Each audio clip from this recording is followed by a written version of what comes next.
আমি একজন কলেজ ছাত্র। আপনাদের অর্থাৎ আপনি আব্দুল্লাহ জাহাঙ্গীর ইত্যাদি হুজুরের বয়ানগুলো দেখি।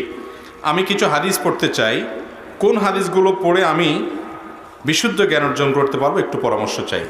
ভাইরা আমার, জ্ঞান অর্জনের জন্য যদি কোনো বই রেকমেন্ড করার কথা বলেন আমাকে, তাহলে আমি বলবো সর্বপ্রথম হলো কোরআনে কারীম অর্থ সহকারে, অন্তত সংক্ষিপ্ত ব্যাখ্যা সহকারে আপনার সংগ্রহে থাকতে হবে। এটা ফার্স্ট।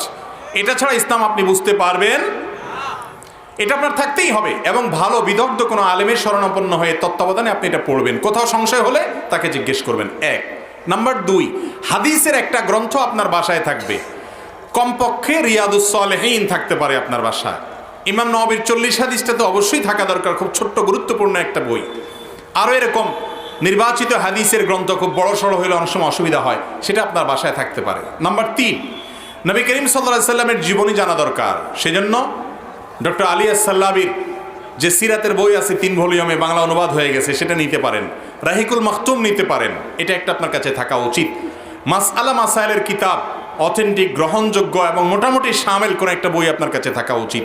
সেই সাথে আপনার কাছে বিশেষভাবে বই হিসাবে ডক্টর খন্দকার আব্দুল্লাহ জাহাঙ্গীর রহমাল্লাহর বইগুলো যদি থাকে, বিশেষ করে সারের রাহে বেলায়েত, তারপরে আপনার ইসলামী আকীদা, আরও কয়েকটা বই আছে। এই বইগুলো যদি মৌলিকভাবে থাকে, ইসলামের মৌলিক কনসেপ্ট আপনি জানতে পারবেন। আশরাফ আলী থানভী রহমাতুল্লাহর একটা বই আছে আদাবুল মুআশারা। এটা এই যুগে খুব বেশি প্রয়োজন।